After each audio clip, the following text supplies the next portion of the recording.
கன்னியாகுமரி, நெல்லை, தூத்துக்குடி, ராமநாதபுரம் ஆகிய 4 மாவட்டங்களில் இன்று கனமழைக்கு வாய்ப்புள்ளதாக வானிலை ஆய்வு மையம் கணித்துள்ளது.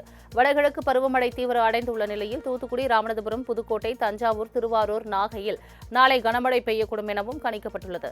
இதேபோல் திருவாரூர், தஞ்சாவூர், நாகை மாவட்டங்களுக்கு வரும் 28ஆம் தேதி மிக கனமழைக்கான ஆரஞ்ச் அலர்ட்டும், சென்னை, காஞ்சிபுரம், செங்கல்பட்டு உள்ளிட்ட 11 மாவட்டங்களுக்கு வரும் 29ஆம் தேதி ஆரஞ்ச் அலர்ட் விடுக்கப்பட்டுள்ளது.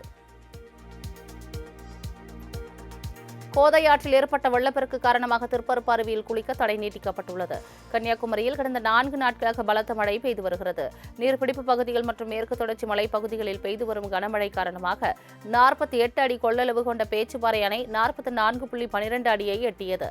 இதனால் அணையிலிருந்து தொடர்ந்து வினாடிக்கு 1000 கன அடி உபரி நீர் திறக்கப்படுவதால் கோதையாற்றில் வெள்ளப்பெருக்கு ஏற்பட்டுள்ளது. இதனால் திருப்பரப்பு அருவியில் ஆக்ரோஷமாக தண்ணீர் கொட்டுவதால் குளிக்க விதிக்கப்பட்ட தடை நீட்டிக்கப்பட்டுள்ளது. தூத்துக்குடி மாவட்டம் மருதூர் அணைக்கட்டிற்கு 35 கன அடி வெள்ள உபரி நீர் திறக்கப்பட்டுள்ளதால் தாமிரபரணி கரையோர மக்களுக்கு வெள்ள அபாய எச்சரிக்கை விடப்பட்டுள்ளது. நெல்லை, தூத்துக்குடி மாவட்டங்களில் கடந்த 3 நாட்களாக கனமழை பெய்து வரும் நிலையில் தாமிரபரணி ஆற்றில் கடும் வெள்ளப்பெருக்கு ஏற்பட்டுள்ளது. மேலும் நெல்லை மாவட்டம் சேர்வலாறு அணையிலிருந்து சுமார் 12,000 கன அடி தண்ணீரும், மணிமுத்தாறு அணையிலிருந்து 4,000 கன அடி தண்ணீரும் உபரியாக தாமிரபரணி ஆற்றில் திறக்கப்பட்டு உள்ளது. இதனால் தாமிரபரணி ஆற்றங்கரையோர கிராமங்களில் வசிக்கக்கூடிய பொதுமக்கள் ஆற்றில் குளிக்கக்கூடாது என அறிவுறுத்தியுள்ளனர்.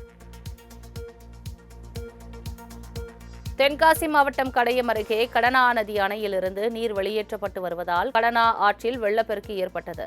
மேற்கு தொடர்ச்சி மலையில் பெய்து வரும் கனமழை காரணமாக தென்காசி மாவட்டத்தில் கடந்த 2 நாட்களாக கனமழை பெய்தது. இந்நிலையில் கடையம் அருகே உள்ள 85 அடி கொள்ளளவு கொண்ட கடனா நதி அணையில் 79.80 அடியாக நீர் பெருகியது. இதனையடுத்து வினாடிக்கு 1158 கன அடி நீர் வெளியேற்றப்பட்டு வரும் நிலையில் கடனா நதி ஆற்றில் வெள்ளப்பெருக்கு ஏற்பட்டது. இதன் காரணமாக கரையோரம் வசிக்கும் மக்களுக்கு தென்காசி மாவட்ட நிர்வாகம் சார்பில் எச்சரிக்கை விடுக்கப்பட்டது.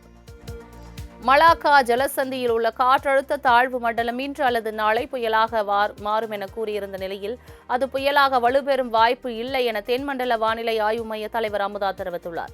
தென்மேற்கு வங்கக்கடலில் நிலவும் காற்றழுத்த தாழ்வு பகுதி இன்று தீவிர காற்றழுத்த தாழ்வு பகுதியாக உருவாகக்கூடும் என கணிக்கப்பட்டுள்ளது. இது மேலும் வலுவடைந்து நாளை காற்றழுத்த தாழ்வு மண்டலமாக உருவெடுக்க வாய்ப்புள்ளதாகவும் வானிலை ஆய்வு மையம் தெரிவித்துள்ளது.